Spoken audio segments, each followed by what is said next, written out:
Trigger warning. The following content may include sexual content, excessive or gratuitous violence content, Build-A-Bear Workshop content, death and or dying content, naked Mitch McConnell, and doom scrolling. If you are offended by the aforementioned content, please stop listening and go ahead and give a 5-star review anyway. If you are not offended, you are probably a terrible person and have discovered your people. Welcome, new listener. You're now tuning in, so get ready for your mindless and sometimes mindful hosts, Josh, Jenn, and their very special guest for the morning. Sit back and enjoy the show. Welcome to the Mindless Morning Show. Hey everybody, welcome back to the Mindless Morning Show. I'm Jenn, and with me I have Josh. Well, Josh is the original, so I guess I'm with him. And our special guest, Lorna Osunsanmi, who's a TV film writer, producer, book author. She's worked on Hemlock Grove, The Path, Dexter, Get Him to the Greek, which is like by far my most favorite ever comedy I've probably seen 100 times. So what's up, Lorna? What's up? I'm so happy you're here. I'm happy. I'm happier. I don't know. I feel happier to be with you guys. Yay. Me too. I was like, I need a uplifting like mood, and Lorna's like always so happy. When she was on her show, I was like, can you just host with me, please? Certainly a lively spirit. Yes. I try to bring the spark. So you're like coming to us from Canada, but are you gonna just leave us Americans behind? Oh my gosh, my sister keeps telling me, and I was like, "Hey, I'm gonna be back to California." whenever I say "hey" or "about," she's like, "Stop it." Do you say "you know" a lot? Yeah, I guess so. You know. So I had a Canadian on Speculate with us, and he's in one of our Discord servers, and Bilal, he is always like, eh? Yeah, that is true. Always says it. It's so funny. We call him out, and he's like, do I really? Oh, I guess I do. Do I really? A goes after everything. It's like I love it in Texas. Yeah. Yes. That's what that is. I could get that. So are you going to move to Canada? Do you like it? No. I really was contemplating like just a residency, like some type of permanent residence situation so I can come and go as I please without restrictions. So that's kind of still on the table, but I definitely will be back to the States. I mean, it's my home. Everybody's here, my family and friends and you. One day I'll do your hair and it'll be awesome. What province in Canada are you in now? Ontario. So, okay. Yeah. Well, I hear Alberta's the better one, and a lot of people don't like Ontario. Yeah. Why? I don't know. I'm not Canadian. I don't know. Yeah.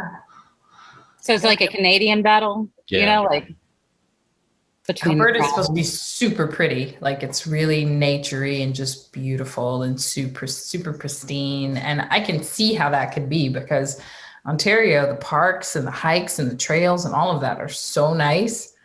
And so I was like, wow, yeah, Ontario feels like a New York. It does. It feels like a cleaner, nicer New York. Yeah.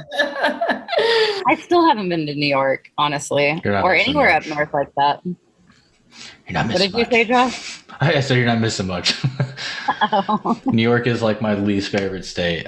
I made the mistake of driving through all 5 boroughs, and I'd never want to go back to that state ever again. Oh, yeah. Drive through all 5 of those. That's tough. Yeah. I went for Christmas. I had really wanted to go to New York for Christmas. That was my thing. I was like, I just want to go for Christmas because I was like, felt like there was an energy to it that I wanted to be a part of. And there was. It feels very magical because everything is lit up and the decorations are just so, and Rockefeller Center is all pretty with that giant freaking tree and all like of the movies. All the windows are so pretty. And like, during the holidays, everybody's happy. So yeah, I find that's the best time to go to New York. I've never been disappointed when I go during the holidays. There you go. And don't drive. Yeah, I was going to say your whole mistake was like driving in the first place. Yeah. Don't drive. I figured because my wife was saying, like, she's from Brooklyn and she was saying like, oh, we could just take the subway. And I'm like, why? Then we got to get out. Like, we have to go where that's going to lead us. And then we got to walk around all the way. Like, I'm lazy. So I was like, we could just drive. I could drive us there to each every place. And she's like, I'm telling you don't want to do that. I'm like, it's not a big deal. It was a big deal. It was a very, very big deal. It's gnarly. That traffic is like, oh my gosh, it puts California to shame. I don't even understand it. I'm like, what is that? I'll just walk. I was walking everywhere. I don't even walk that much. And I was like, okay, what did you say? 6 blocks? Okay. Yeah. I'll be there in 3 hours. Yeah. I'm so lazy now. But I'm going to walk. I can't even like ride a bike around there though if I wanted to, because when I was walking around the city, they're packed. Wall to wall. I can't imagine. I just got to rock like the little kid Heeley shoes or something where I'm like skiing around. Put a bullhorn and a wheelie. You're good. Yeah, absolutely. That would be a sight, man. Our podcast will blow up. I mean, there's a lot of weird people out there in New York, though. I'm sure there's a Helios out there. Maybe. So tell us I'm curious about Lorna Dear, because I know we texted a little bit about it, but I'm like, it's a new thing, right? It is a new thing. It's super new. So back in the day, I hosted a dating and relationship talk show called Yin and Yang. And it was like a couple guys and a couple girls. And we only talked about like different relationship things like, do you believe in polygamy? Do you believe and then what do you think about monogamy and marriage and the contract and all that stuff? And I used to read a lot of like legit therapy and psychology books on relationships. And so I got to know some of the forerunners in therapy. And so then I was like, oh, this, when I got to the John Gottman books, Dr. John Gottman and his wife, they're both relationship and marriage therapists and counselors. They just sort of really nicely wrapped everything together where they discovered they were doing this study on parenting and realized, oh, you can't do a study on parenting without talking to the parents. Then they started looking at the marriage relationship because that impacts the kids. And then they wrapped it all up and they were like, wait a minute, everything is connected to everything, basically. Your relationship with your friends, with your coworkers. And I was like, yeah, that's so true. And then I just kind of took it like a step further and was like, oh, that's really interesting. Like, how do you create this harmony in your life with all the people and all the things in your life? And so that was but I stayed with the yin and yang of it all, and I stayed doing that. And now, fast forward several years later, I was like, I want to, bring that back with, with Lorna Dear, it's sort of like a take on Dear Abby almost in a way, but flipping it around for like the new 2021 or new century. And just hearing and listening to and trying to offer like the things that I've read about. I just want to share all the therapy and all of the reading, and not even therapy, just things that I've read about. Like I've read about a lot of medical stuff because I have sisters who are in medicine. I've read a lot about, cults because I worked on the show The Path. And just like incorporating all the things that I happen to read about and dig into because of being a writer. Like the other side is I'm a writer, and because I'm a writer, I'm constantly curious and hungry for knowledge. And so I'm always reading these things that take me down this rabbit hole. And I'm like, oh my God, that's so cool. Who can I call and tell? And I'm like, no one cares. No one cares. No one cares. I was like, somebody's got to care. And then it's like, I'm going to create a platform and I will find people who care. You will. That's a good way. So, what are the books that you always are asking about, Josh? The Howard Bloom books. Have you read Howard Bloom? I have. I've heard of Howard Bloom. Gosh, why do I feel like I haven't? He used to be the publicist for Michael Jackson, and that's what it was. He has his most recent book was Einstein, Michael Jackson, and Me. But he's got 7 books out, and they're good. They're definitely good. I'm gonna get into that. Yeah. I was like, oh. He's actually working with them now, right? Yeah. Yeah, on a project. So that's kind of cool. That's so cool. Yeah. Fun stuff. So are you going to have people write into you, kind of like Dear Abby kind of thing? I would love to. I've kind of just now getting going. So I'm just trying to get my lay of the land and get my feet back into it again and trying to understand social media, because I was doing hosting when there was a studio.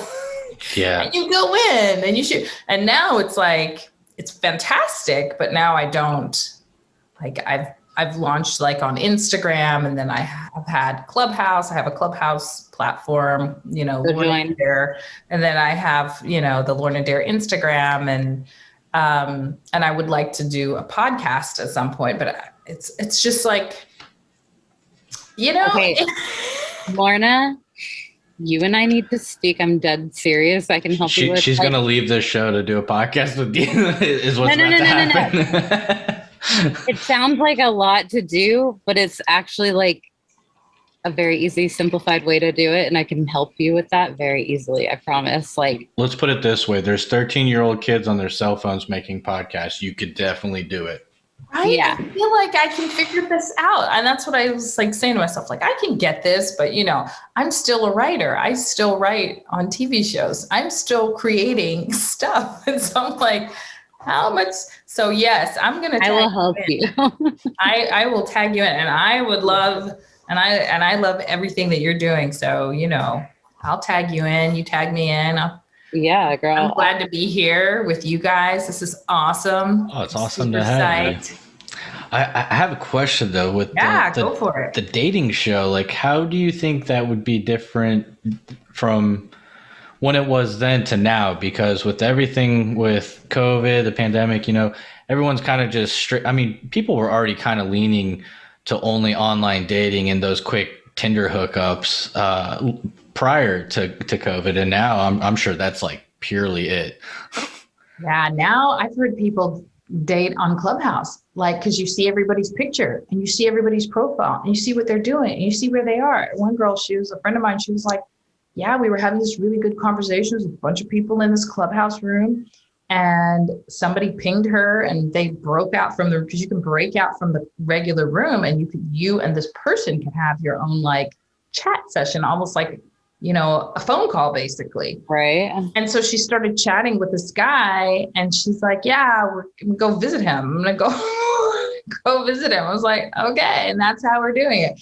So now it's like, it's just all bets are off, no holds barred. If you're on a platform of any kind, it's free for all. I saw one Clubhouse room where it was like, shoot your shot, basically. Yeah, I saw that too. I see like dating games and like stuff like hookup, like matching up. But the thing is, to me, Clubhouse is such a weird platform for that, because yes, you see a profile picture. There's no video. So that like, it's no video. My profile I thought you meant like it's as if like only this. A picture. You only have like this circle of somebody's head. You only have a picture, and sometimes people will put a picture of a bee for their profile. Right. It's like, and it's not like if you go into like a breakout, like you were saying, that it becomes a video call. It's just not that platform, right? No, it's not. It's a solely audio platform, and you don't record anything. So I like had a test run Clubhouse before I had an official room with I had 3 people, and I just did a test, but I did a full talk, like some of the 5 things most people never talk about. And so I did like a little chat with that. And I was like, God, I wish I would have recorded that. Right? There's only 3 people in the room, and I would have really liked to have that later. Exactly. And while we're on the subject, Discord now has stage channels, which is basically exactly Clubhouse in the platform itself, which you can record in Discord. See? Yep. So I'm telling you, girl, we're about to hook you up. We're going to blow up Lorna Dear and any other project. I love it. And I'm going to hype you up too. It's just like usual. By the time you listeners are watching or listening to this, Lorna Dear will have a server. It will be in the link description. Join it. Go join it, dude. Thank you, guys. Also, go add her on YouTube and all the platforms. Follow all the links. All the links. Yeah. So are you going to say names of people that write in? Because I probably have a lot of good questions, but maybe not repeat oh, Jen has another. I feel like people should not. I mean, if people don't want to have their names, I would respect that. There's no need, right? The real thing is the person who has whatever they're writing in about, and can I help them? That's the real thing. It's not, anonymity isn't. Yeah, of course. Yeah. It's anonymous.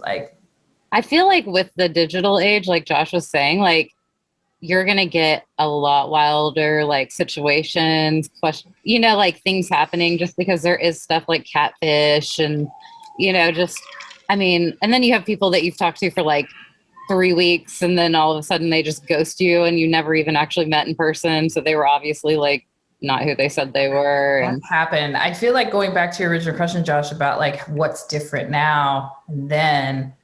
I mean, there was an immediacy to people, like it was immediate, like, no, I don't want to talk to you.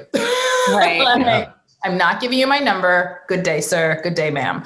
Yeah. And now it's delayed because people are trying to figure out, how can I really figure out what they look like? Mm-hmm. Yeah. And that's a big thing. I mean, when I worked at Universal, I worked this stupid little game called The Amazing Habab, where people would have to come up to me, and I'm standing in front of this giant like Publix scale, and I have to either guess their weight, guess their age, or their birth month. First off, I hated guessing people's weight.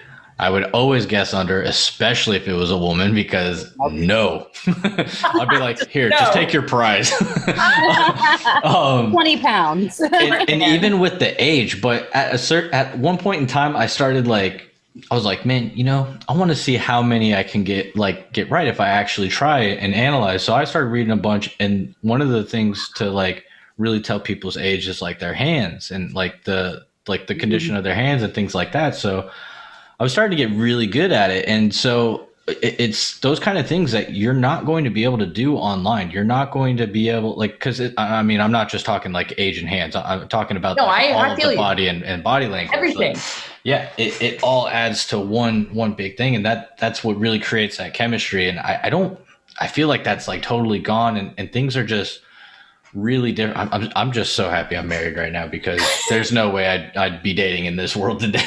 Well, okay, but I can advocate for online, because Earl and I met very much just online, like on Kick of all things, in like a little chat room that was like, not gonna lie, definitely for like hoeing it up. I was single. We were just like, not hoeing it up, but you're just like, whatever. But never thought I would like actually meet him in real life. And then it ended up happening. So, I mean, there's something to it. Like, it's because we talked long enough. I mean, Josh, you and I are never going to meet in person, and you're like one of my best friends. Damn, now. Why are you saying never? You don't ever want to I mean, meet you know what I mean? Like, we haven't though. And I can still say like, you're one of my closest friends. Lorna and I have never met. We've been miles and miles away, yet I'll send her like some random ass message about probably something she's like, what the hell? No, I'm always like, oh, cool. I'm like, I just saw your sister. But yeah. By the way, also her sister delivered 2 of my babies. Really? Well, one of her sisters. She has 3. Oh, you guys are like cosmically connected. 4? 4, yeah. There's great. 4 girls. 5 girls. 5 total, 4 sisters. Yeah. Okay, so I've only met then 3 of y'all in person. I thought you met Julia. Did you not meet Julia? Oh yeah, Julia's the one I started doing her hair, and she introduced. Maybe you haven't met Deborah, the youngest. Deborah, if I've met her, it was very much in passing. I don't think I've met her. Yeah. But that's how we know each other, and so her whole family is just as amazing. But yeah, I was telling him, I'm like, she's from like the island, St. Croix. She's not even like, tell us about things. Oh yeah, that's over by DR. Yes, it is. I'm from St. Croix. There's the 3 American Virgin Islands: St. Croix, St. Thomas, St. John, and so we're from the St. Croix part of it. My father's from St. Lucia. My mother's from Dominica, and so they ended up in St. Croix. I'm suspecting because it was U.S. Okay. And we could be American. Right. And so then we ended up in Texas, like many years later, many, many, many years later. But I grew up in Texas and then went to LA. So how long did you live on the islands before moving? I was 3, so I was pretty young. Oh, okay. So you didn't notice the cultural change or anything? Yeah, my older sisters, they remember. They went to school and they had friends, and they were little, but they still, they were like 5 or 6, and so there's recollection there of going to the beach and like hanging out. And my Julia, she's gonna but I'm going to tell it. She would say, my bathtub is my ocean. My bathtub is my ocean. She was so afraid of the ocean. Oh, no. I don't really blame her, dude. Yeah, it's I don't just either. like getting in this thing where things might bite you, and it's just so immense. Yeah. I don't go to the, well, I mean, I've gone to the beach. I just don't like the beach. And I maybe went out pretty far one time and I saw a fin. I wasn't sure if it was a dolphin or shark. I didn't give a shit what it was. I hauled ass to the shore and I was like, I'm never going in that water again. I don't even like it. And you live in Florida. Like, why? I was born here. I kind of like got screwed, and I mean, it's just easy here. So I stayed. But I feel like your parents kind of like uphold the cultural, like when I see them, I think like they're definitely not like American, you know? Oh, my parents? No. Yeah. They're very, very Caribbean. Oh, they're very Caribbean. It was like Cool. being like a Caribbean in the States. Like really, they're hardcore. There was no like, they didn't really try to understand America, really. They were like, this Probably is better that way. Yeah, there is no yeah. So understanding. there was a lot of culture shock, but they were like, everybody's kind of crazy here. So we're just going to do our thing. You just like just work hard and just stay here. Yeah. That's the one thing I really like about America overall, and the people that come is like they bring their culture here, and I think that's what makes it so rich. And I mean, in some cases maybe clashes, but I think overall it's for the better because I love culture of all different walks of life, and I love like when I watch these documentaries of different places that like some places you never even heard of and things like that. I'm like, why am I not there? It sounds so much better. I'm like, what is wrong with us here? Like, we just got shit all backwards. I don't know. No, I know. We're like the leftovers. Like, there, I don't know. Do something. No, I feel like we're like the world's reality TV show. America is, you know? Pangea. The outcasts. It's funny because my husband, he's more to travel than I am. I haven't been to a whole lot of places. I went to when I was on the movie Get Him to the Greek, it was like my first time I went to like London and Europe and was, in Paris and I just stayed. Like we shot in London and I stayed. And as much as you guys loved it, it was like my favorite work experience. It was by far the best work experience I've ever had. and that's really cool. And listeners, yes, you heard that right. She worked on Get Him to the Greek with Russell Brand. Oh yeah, we had wait, where? Oh, I think did I delete him? Oh no. Man, there was good questions. So like one of them was like, does Russell Brand smell like Europe? Oh, he's very, very clean. And he's complete vegan, vegetarian. He eats very well. He does not drink, does not smoke, does not do anything. He's very honest, and when he says his vice is women, he's like, he traded in all of that for the ladies. I don't know if that's still the case now, but at the time it very much was. But he was very lovely. He's a wonderful human being. He was always so nice and so courteous, and that was my first time working with him. Most of the crew had worked with them on Forgetting Sarah Marshall. And so they knew that was genuinely his personality. Like he was not putting on airs about how kind he was. He's very much into humanity and like very much full of compassion for humanity, and largely in part because of what he went through as a child and, young adult. So there's a lot of compassion. And really wicked smart. So smart. Oh, he's so smart. Dude, I actually emailed him to be on the show. I'm not going to lie. But his manager said he's booked to the end of the year or something. I was like, no. One day. Yeah, one day. I mean, he's a very eclectic individual. But he's so brilliant. Like he's such a comic genius. Him and Jonah, they were all such geniuses. It was great working with Diddy. He's hilarious. He was so, so funny. He's a naturally funny guy, Diddy. But he was like stuck on the script. Like he was like reading the script and reading the lines, and he was such a professional, had the lines memorized. He was ready to go. And he was like on set and like boom, boom, boom. His whole when he was tripping and he's like, eating his head, you know? Like, did they use any drugs? Yeah, were there real Jeffries on set? I will not say that. Oh, yeah. As it was a Universal Studios production. That absolutely means yes, because... And I can say it would have been funny if they hadn't. Like, I cannot say or deny. What is that word? All right. Plausible You played the deniability. fifth or whatever. Yes. But not that I'm aware of. Right. There you go. I remember one. I forgot who Russell his name and the cast we're not taking it, and Diddy does not at all either. All these it's interesting. When you're like cutting the wall. Most of these professionals, they have a persona of whatever, but they are very focused on their career, and they very much like keep it very like focused on the work. And if anything gets in the way of that, they're just like, no, we're not doing that anymore, or we have to figure out how to not do it anymore. Maybe that's why I'm not an actor, because I feel like I'd be like, okay, this is a serious movie, so I won't do drugs. But like this one, I'm actually on drugs in the movie, so I should do them, right? Like, how else am I gonna be? You gotta get in character. Get in character. I'm not aware of what some folks were or were not doing. I was a mere assistant at the time. Yes. But that's amazing. Like, what a cool start. It was an amazing start. And the Judd Apatow, Nick Stoller of it all was just incredible. Just everybody came through the set. People came by all the time. All these comedians used to come by, and it was just like, what? Who's here now? Oh, okay. Go. And they had all these celebrities. So when we were in New York, I was chatting with Paul Krugman.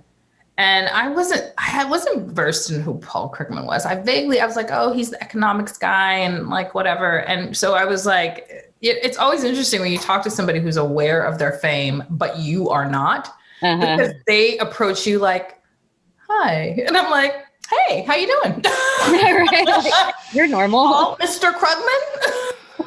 How do you say your name again?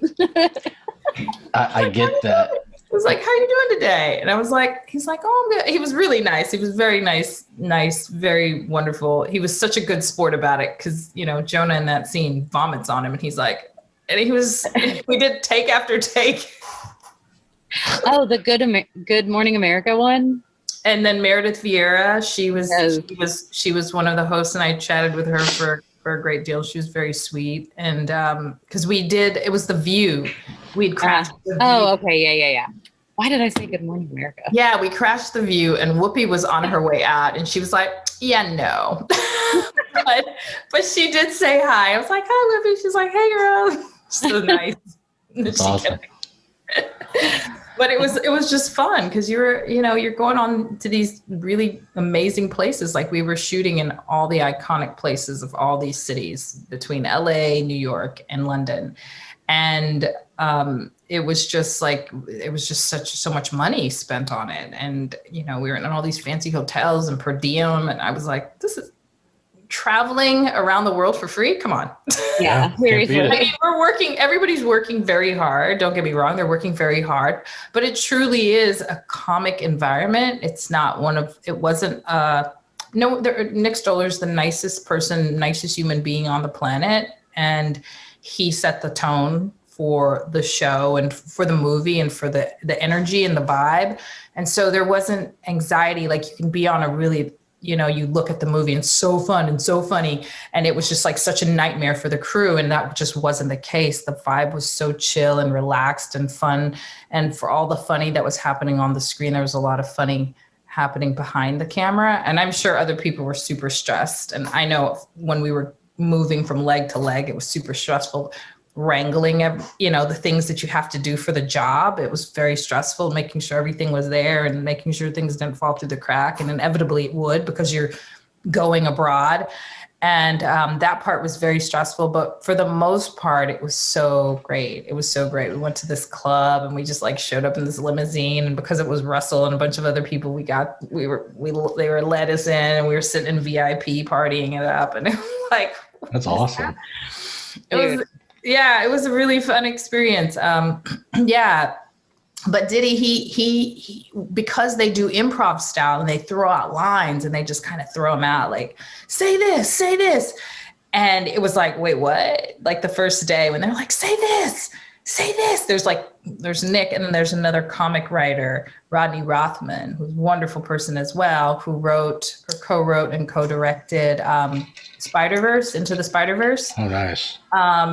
And again, you talk about these comic geniuses. He wrote for David Letterman for like 8 years. And so he has like this legal notepad just filled with one-liners. A minute. We shoot a take about a minute to a minute and a half, 2 minutes. The legal pad is filled with like one-liners. Say this.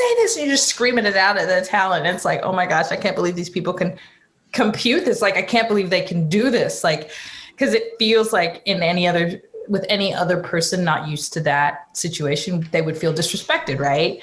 And it's like, no, here's the joke, keep going. And the camera's just rolling. And it's like, we just never called cut. So Denny's like, what? And they were like, just throw the script out. Just ignore what you learned on the script. Ignore what you memorized. It doesn't even matter. It doesn't matter. We're going to give you some more jokes. And he's like, okay. I have a panic attack. Yeah. He went with it. He totally went with it. It took him a minute, but he was so great. I mean, he was so good. He was like, okay, give me a minute. It's like, and he was like, channel his energy. Or he would turn around and you could just hear him going, I could just hear him whispering. But then he would just nail it. He would just totally nail it. He was so, oh gosh, he was so funny. I mean, yeah, it was fun, and just all the takes that didn't make it. And yeah. Dude, does somebody have those? Like, is it going to be a release, in like 20 years? Or something. Maybe in 20, 30 years. Like for the anniversary. Yeah, it gives me much joy to talk about anything related to Get Him to the Greek, because it was so fun. Yeah. But as a writer, so you're writing their lines though, right? Or are you more writing the idea of how's the process of being a writer work? Yeah, tell us everything. Yeah, I'll tell you about the process. Start from the beginning. So working as an assistant, you kind of get to share your thoughts. Like they'll, and they're more open at the Apatow camp when they do, and it's the feature world. So the feature world is a lot different than television because the scripts are already written. But in this case, because it's comedy, if you have a joke, you can be like, oh, I have a joke for this. And I'm like, okay, I'm not a comic person, but I can offer story thoughts. And, that didn't happen too often because they were just so great. But just listening to other people talk story who understood it better than me at the time was really just such a learning experience. So I took all of that, that wisdom, with me wherever on the shows that I, have gone on to. And like as an assistant on Dexter and on The Shield, it's just like a great learning ground because you're working with the best of the best. And so then when I got to Hemlock Grove, it was really great because even though you're, is at a lower level position, I'm pitching stories. So in a writer's room, as you can see my fancy cards. Yeah, you got some work going there. Yeah, it's pretty much, this is a writer's room. You have a giant bulletin board covering a room, like a conference room, just whiteboards upon whiteboards. And now in the day and age of Zoom, everything has gone a little bit more digital. So there's like these digital boards that takes up one of the blocks on the Zoom panel. But before you would just write a bunch of cards down. Like you'd say, oh, for the season, you just write here are all the characters, all the names of the characters are on the top. And then you'd write different cards for each one of them. Like, let's see, which one can you see? Like, this is like one character, and then this is another character. And you write down, when you're starting a show, things about their personality and what informs their personality, and did their parent die? And if they died, how'd they die, And then as you get into episode 1, you track what they do through the episode. And then you do this monster like weave where it's like, okay, act 1, we're going to pull this card down and put it at the top of act 1. And we're going to start the episode out with this. And then we're going to end with this character doing this. And we're going to put that over here. And it's just like this. Oh, wow. This blending. It's like one of those police suspect boards. Yeah, it kind of is. Strings to each one. Yeah. And it's a blend. And yeah, every showrunner has their different way of blending. On The Shield, Sean Ryan would just he was just like the most unique I've ever experienced in terms of a blend, because usually you write the episode in acts. So it's all of the different characters and scenes, just kind of normally like you write the episode. But he would have the story. So instead of blending these character beats, you write it like as the story. Like you write, all of the story of like Vic Mackey and his family, whatever happens with his family and how he ends that. And then another character, what they do, you'd write that whole story. And then after it was all written, like you'd have A, B, and C, D storylines written. So you'd have just the stories. Then he would do the blend. It's very confusing. It's even confusing to talk about. Yeah, I'm like, there's so much planning that has to go into that. Like y'all's minds have to work so differently than mine does, because I can tell you a story that's true. Like I tend to actually like only like, what is it, nonfiction? I always mix up the fiction, nonfiction, but because I just want to know that it could actually happen. I'm not into fantasy, sci-fi, any of that kind of stuff. And I related with that chick in the clubhouse, and now I forget, but she said the exact same thing. And I was like, yes. She said she watches documentaries because she just, can't fathom like all the other stuff. And like, so I feel like I could do like that kind of thing, because that's true. You're not really writing a story necessarily. You're just finding the people. Yeah, I mean, in the nonfiction world, or like in drama, I guess, it's a lot of it is based on everybody's shared experience. Like everybody brings a piece of the story into the script. So it's like you're kind of watching the documentary of about 10 different writers. No, yeah, that's a good way to explain it. Because we all talk about, like, I'm like, oh, well, my mom, her father, which is true, my mom's father was a healer in Dominica.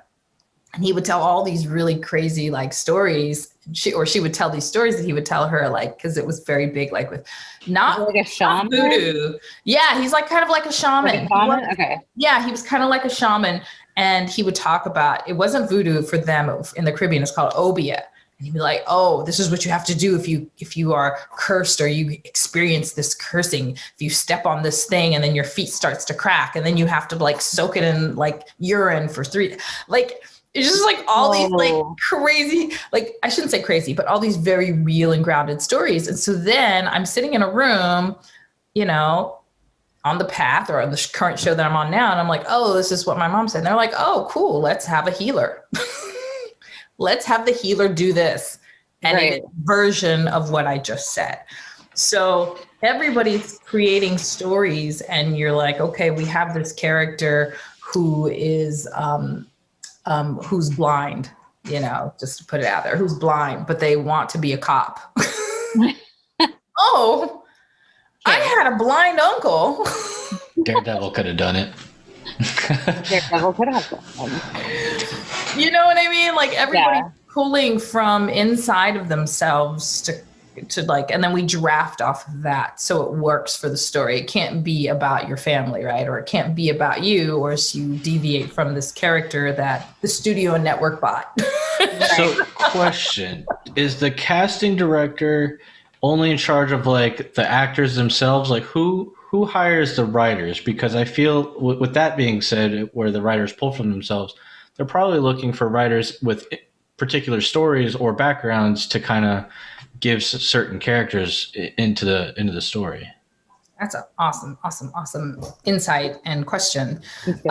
Yes and yes. There is a casting director who works with the showrunner, which is the head writer. The showrunner, more times than not, is also the creator of the show. But there's a lot of times where you'll have a creator who's like a new writer. Like it could be you. You're like, I have the script. And they're like, oh my God, the script is amazing.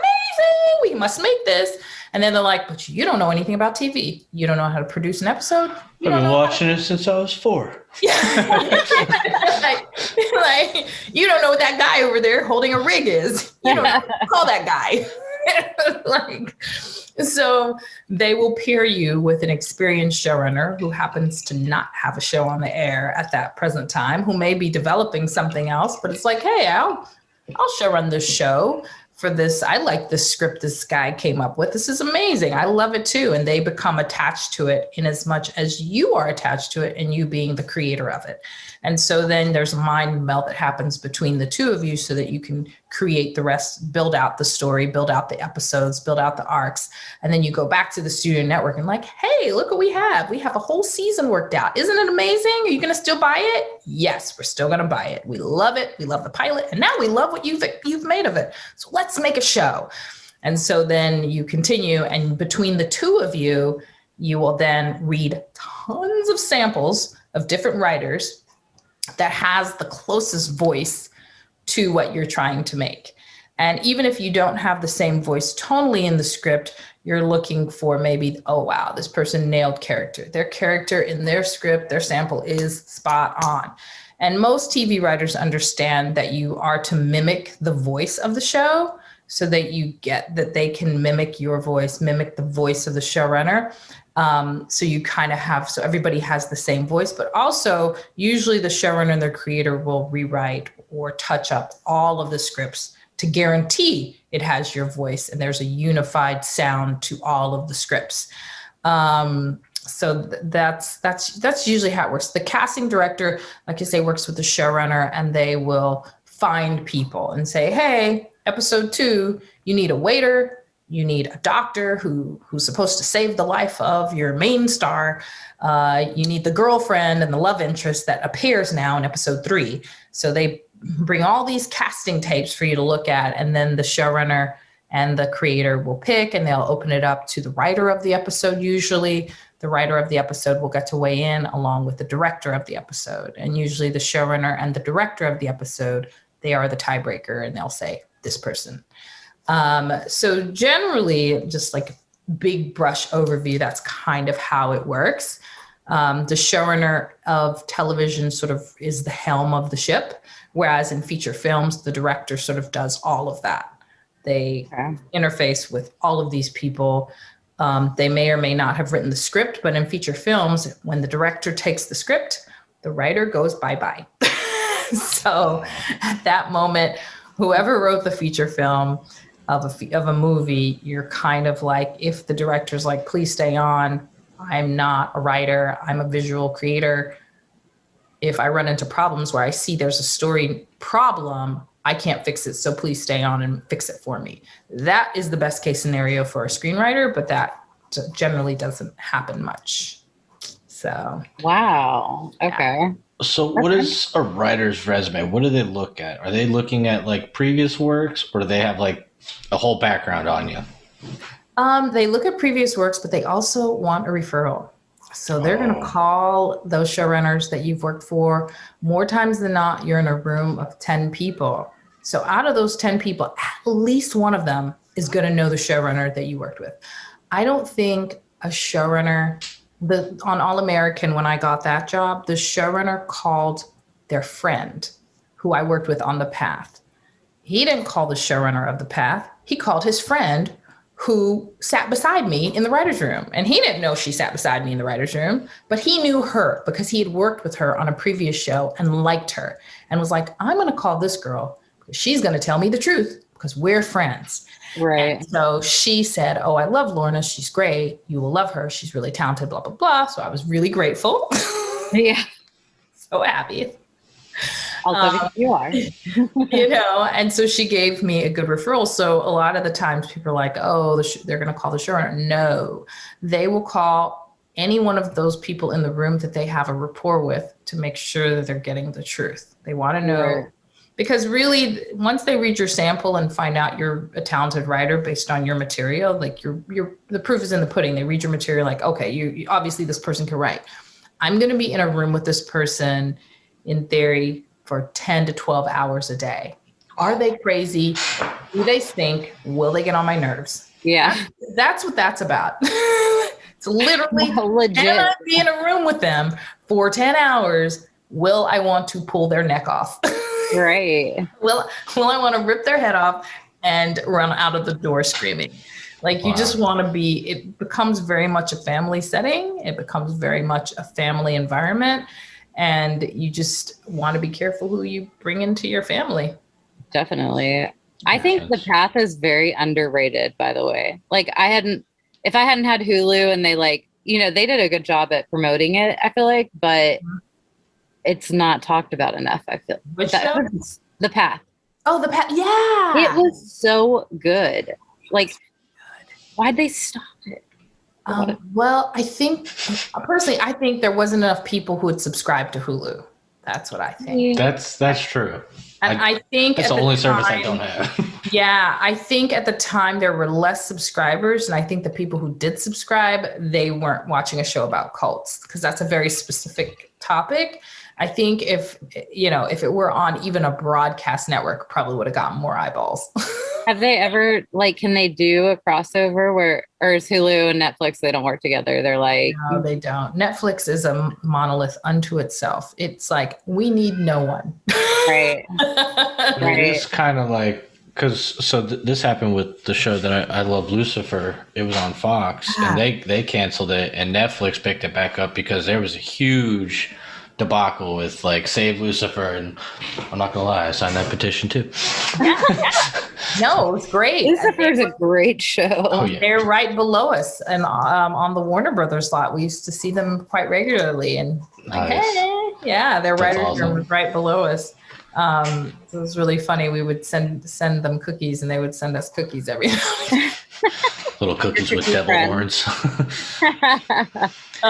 But yeah, no. Once the show is up for grabs, like a network no longer wants it, then it would behoove them not to license it to another company because then they can still collect some money off of it. Right. They still get the fees, and Netflix still wins because they get all these viewers to subscribe if they're not subscribed, and they get more eyeballs on their platform. So it's kind of like a win-win for them. Their model and their strategy is so different.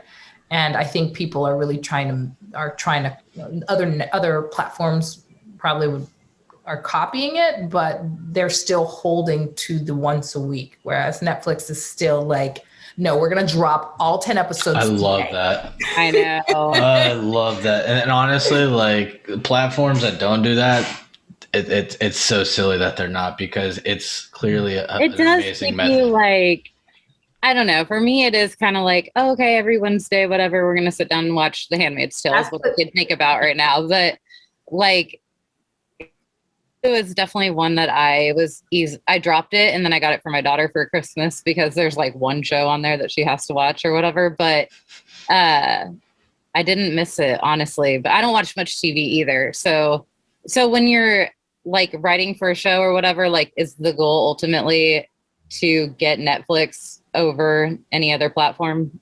I mean, they're like the big daddy. No, when I'm as a person in entertainment, I have every single platform, just about. I have every platform. I have every channel. I'm constantly watching stuff, and I'm still not watching enough. Everything becomes a reference or a resource. I write it all off because I'm in entertainment and it's work, and it is work because now when I watch a show, it just, I'm looking for so many different things. It's just almost not, it can be entertaining, but I'm still working at the same time. Like, I still feel like, oh, this is what they're doing. Okay, this is how they're building out the character. This is the story. This is this. And so so now I have all these channels as a function of work. Right. Yeah. In as much as if you were a professor, you have books, No, I can relate. When I started editing the audio now, like whenever we're on, especially my dad has this friend, Mark, man, and I don't think you met Mark, but he talks like so slow and takes very long pauses between words. And so because I know I go and edit that out every like episode, I'm like sitting there like, speak, like say the word faster this time.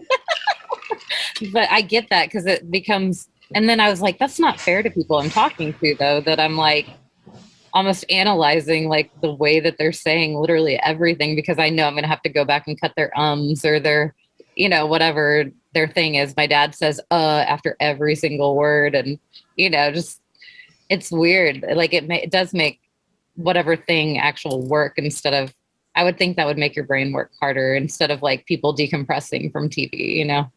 Yeah, it's true. It's true. Have you ever watched? Oh, I'm sorry. Go ahead. Oh no. I was just curious if you had ever watched a show to like study it and got so into it you forgot to like take notes about it and just like got involved.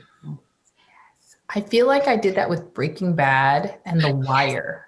I feel I like haven't I seen The just Wire. got completely immersed in the world and was like, whoa, oh my gosh, whoa, what's that? Oh my God. And awesome. Black Mirror. Oh yeah, that's I a didn't good watch one. Black Mirror either. But hey, Josh, because you haven't seen The Path, the main character is Jesse from Breaking Bad. Yeah. Oh, nice. I only got up to when Walter had got cancer Oh yeah. because at that time, like my dad was diagnosed with prostate cancer, so I was like, "Fuck the show." I want nothing to do or see with it, and I never got back into it. It was a great show up until that point, and I heard it like got amazing afterwards, and I was just like, "Yeah, no." Yeah, no, I get it. He's I fine will. now, though. By the way, just Oh, that's good. yeah, no. Well, that's good. Yeah. Really, that's good. But I wanted to backpedal quite a bit because I wanted to know, like, where did this all begin for you? What were you like a natural born writer, ready to write, or like is this something you just eventually stumbled upon and wanted to do? I wanted to write. I wanted to be a writer. I was writing very early at a young age. I'd written these little books and like I wrote a little bird book about birds and it was like a whole little story and I colored it and I made it into a book. And then my mom had this like random typewriter and I was typing and then she switched to a word processor when we got a word. I was like, and and she would tell me it was a hobby. And I had switched. It took me forever to figure out that I actually wanted to be a writer, but I was constantly, it's like, oh, I want to be a fashion designer when I was like 4 or 5. I think I was 5. And my mom sewed. So she was like, oh, I'll show you how to sew. So I was like, great. So I'm all cutting patterns. I'm on the sewing machine. I'm stitching stuff together. And then it got really hard. And then I was like, I don't think I want to be a fashion designer. I'm done. And then, I went from profession to profession in my head. My dad was like, oh, you should be an engineer, because I was kind of into building stuff. He was a carpenter and, worked construction. So I started building stuff with him. And I was like, oh, he's like, you're an engineer. And I'm like, I hate math. I can't do math. I hate numbers so much. I can't do algebra. I'm not an engineer.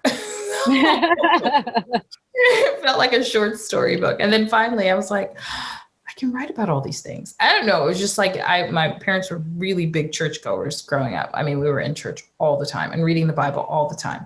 And I was really just so captivated by all the stories of the Bible. They were just like, what? Who's writing this? What? This is like so crazy. I remember reading about Lot and his daughters and it was like, oh my gosh. And then running from the city and just Daniel in the lions. I was like, what? It's just like, I was just blown away. And I was just like, oh, I have to be a writer. I can write stories like this. This is amazing. And so that was very young because, we've been going to church since I was tiny, like 3 years old in Bible study. I remember hearing the like Daniel in the lion's den. And I was like 3 years old in this like little children's class. And the woman's talking about the lion. Is he going to get eaten? I'm like, is he going to get eaten? Is something going to get eaten? Oh my god! Completely freaked out, right? And they're just like, they're like talking about it like it's commonplace. And like, you're talking about lions eating people. Like, I need a little more backstory to this because I'm like, I have this story actually that goes. Is the lion hungry? And I was like, I'm a writer. And my mom was like, that's a hobby. You can't be a writer. Like you won't make any money. What kind of woman is a writer? You'll be broke for the rest of your life. And she was very much into having 5 very independent women and not needing to be married to a man in order to have, to have any kind of wealth or stability. Like you should be able to contribute. And so she's like, she just wanted to make sure we'd be okay. Like we could stand on our own 2 feet. She was like, you won't make any money. That's not an option. I was like, and it was just such a blow. It was such a blow. Cause then it was like, what am I going to do? Did she ever say sorry? Come to this. Yeah, did she ever just like shove it in her face? Like, look at my check. No, I mean, it really did take a while. Like it really took a while. I got, even when I was working on The Path, I mean, everybody in the family thought I was going to be the lawyer. They thought I was going to go to law school and be the lawyer. And after I graduated from college, I did contemplate it while I was like, I'm a writer. And then I decided I was definitely a writer. I was going to be a writer. But even after I got to Hollywood and was working, I was on the path. And she was like, you can still be a lawyer, though. I'm like, no, I'm literally a writer on a show. Why would I then go to law school and spend thousands of dollars in student debt to be what? I have a jillion NDAs with this particular, but I did write a studio movie. I wrote a feature film, and I guess when the movie gets released, I'll be able to actually say, because my name will appear. I guess I don't. Maybe if IMDb gets it right. I mean, I'm mystified how feature films work and how writers get credit, but I did write this feature film for a studio. And it was really it's a big movie, and it hasn't been shot yet. I don't know where they are in the process. And I booked it, and she's like, and I say, I booked this thing, like, wow, it's just huge. And she's like, I think I'll pay you for it. That's funny. you're like, do you need my bank account information to believe that I'm actually doing this? Like, they're going to pay me for it. I'm not doing it for free. She couldn't believe somebody would pay me to write a feature. I'm like, I'm a writer. like, Mom. I had to go through a gauntlet of pitch meetings. You know, they make you go through, for this particular studio and for the story, I went through so many different people and pitch and repitch and pitch and repitch and, talk to this person and pitch and like have them hammer you and ask you questions. And then we call it a bake-off. Writers call these feature film assignments a bake-off because we know there's a bunch of other writers pitching on it. And like, here's my take for this idea that you guys have. And so I had my pitch meeting in the morning, and it was like the final meeting.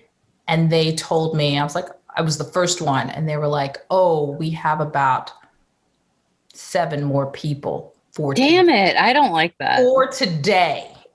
Yeah. We'll be meeting people for the rest of the week. Wow.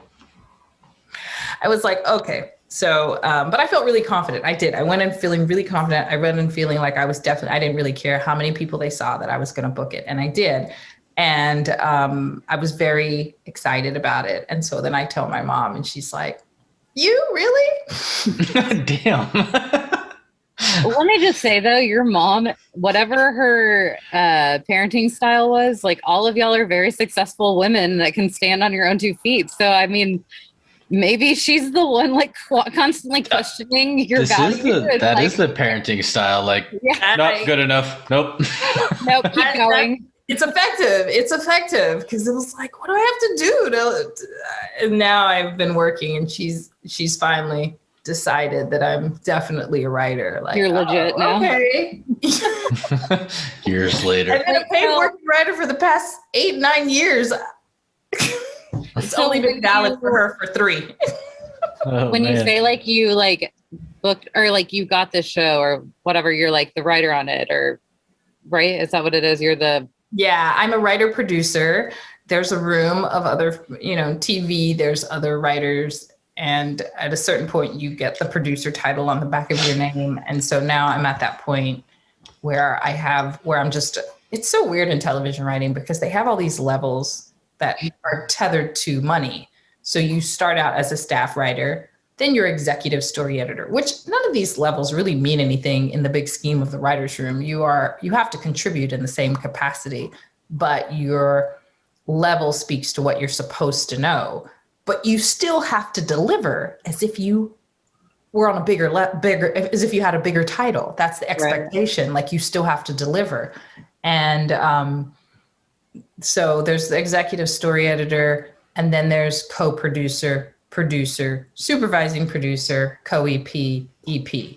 And I'm at the producer level. So I'm like a solid, producer level writer.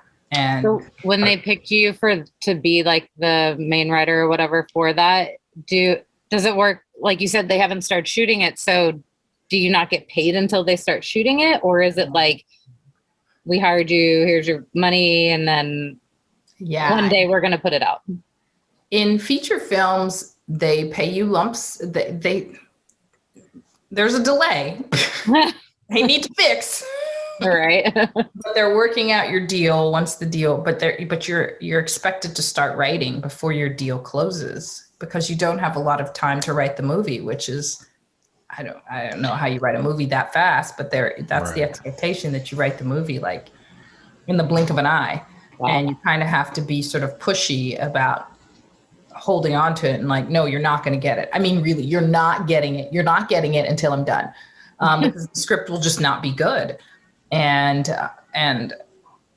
But there's a delay because as your lawyer, which I have a lawyer, are hammering out points and hammering out deals, you're expected to work, but they're not paying you because the deal hasn't officially closed. They haven't officially decided on what you're going to make, what the residuals are going to be, what anything is. So you're essentially working for free. The deal finally closes. And then for a studio, it takes forever to cut you a check.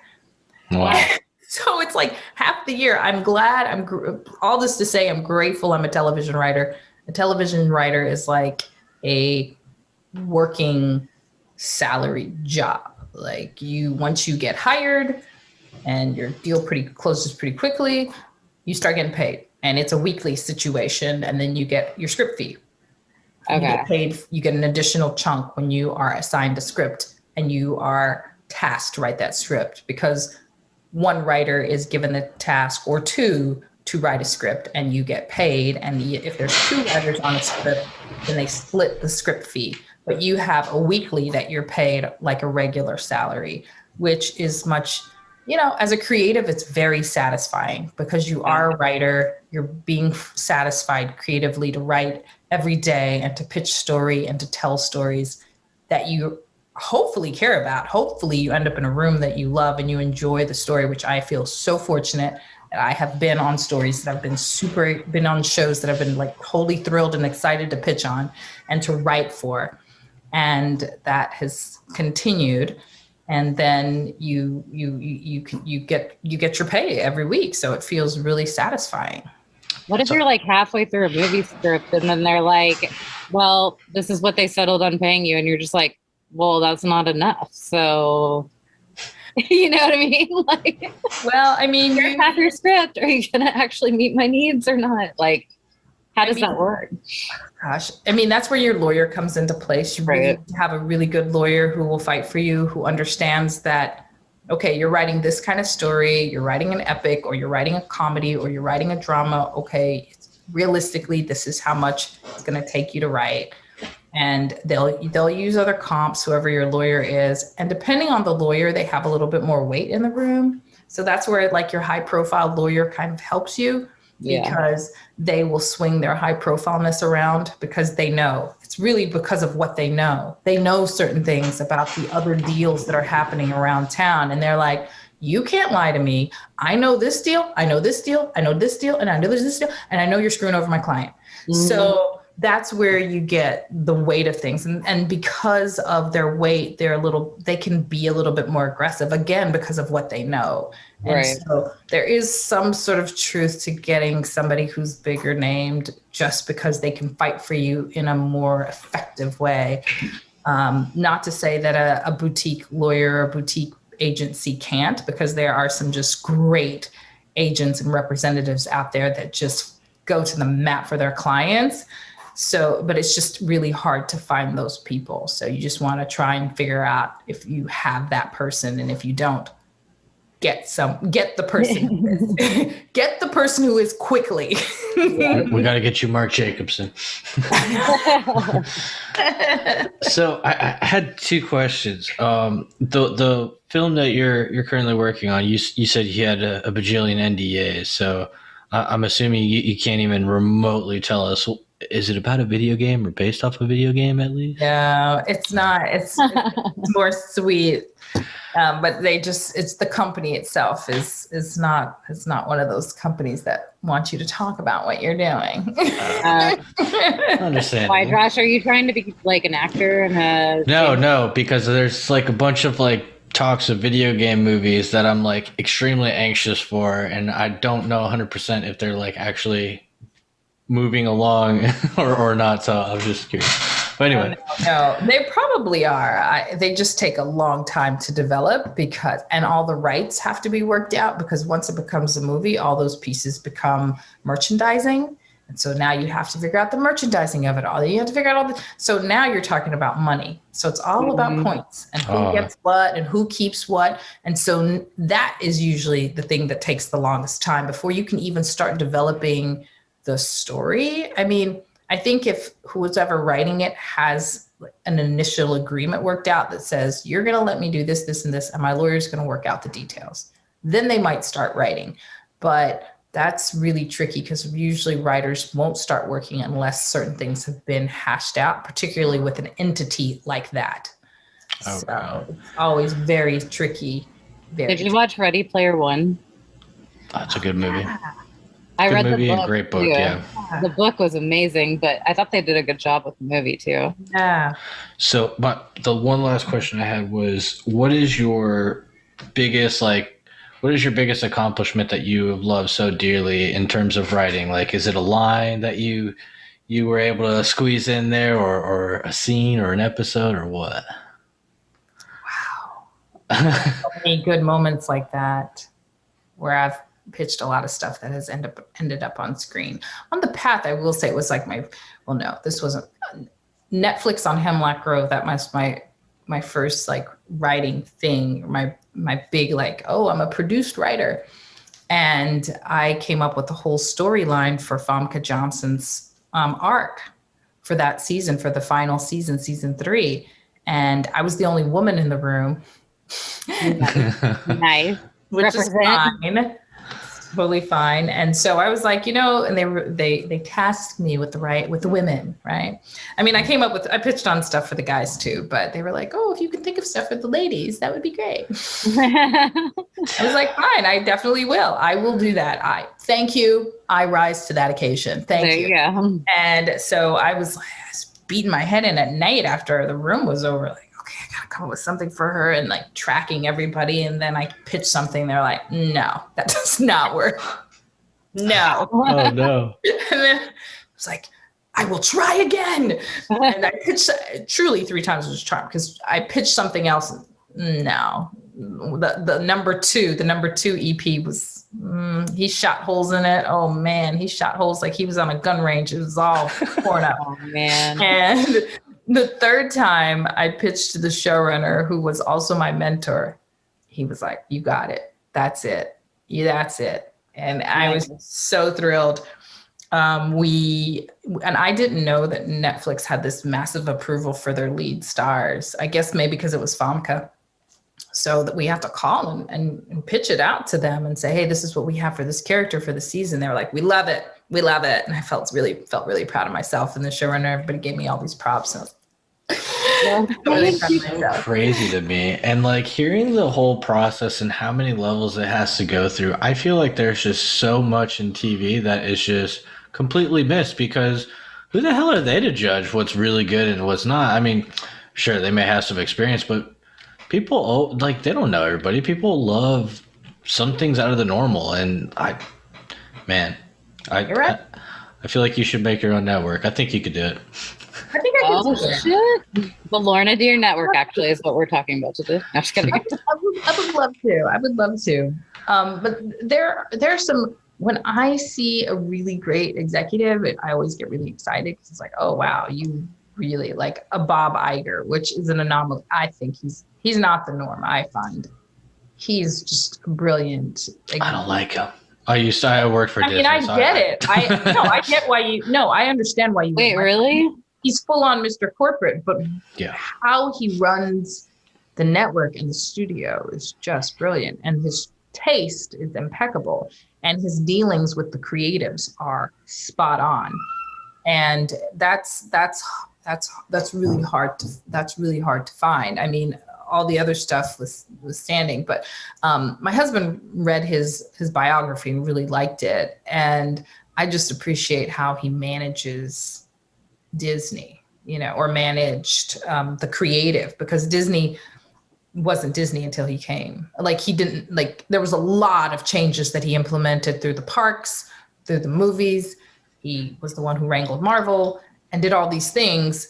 and put it in the black. So that's hard to do in a corporate setting where people just come and take their their golden parachutes, run the company into the ground, and get the heck out. Right. Josh is like, I have personal connections. He works for Disney for, I don't know. Oh yeah. I'm not a fan of Disney.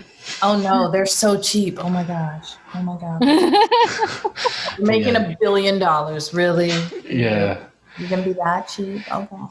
Isn't that how it always kind of is though? Like Walmart. No, Disney's like very like you know, oblivious about it though. Like, oh, we had our best year ever. We're still like hitting like great high profits, and yeah. Also, we're not going to give out any bonuses or anything this year because fuck you guys. So that's pretty much how it feels most of the time. But I get it from a business standpoint. You know, he's looking at numbers, but yeah. Anyway, I mean, a lot of those corporations, they're looking out for shareholders. Not to go all the way into another. Yeah. They're looking out for shareholders. If you buy stock in a company, those shareholders want payouts, and the only way they get payouts is by not paying the little people. So the biggest racket, you know, is the stock market. But, you know, there's so many people a part of that stock market. It's really hard. You know what I mean? Have you been like looking into it all, like the whole Reddit movement to like try to manipulate the stock market? I love it so much. It makes me makes me so friggin' happy. I want to make merch. Or no, actually, I have the merch. I have the Wall Street Bets shirt and sweatshirt because I'm all up in it. I was all for that GameStop. I was like, yes. I bought in. I was like, yes, please. And I'm like, that's what all the big guys been doing.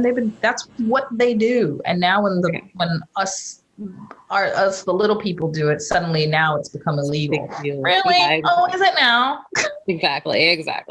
Yeah, no, I was really happy about it because like in the times of COVID where everybody was so divided, like so harshly divided, here's this group that just brought like a ton of fucking people.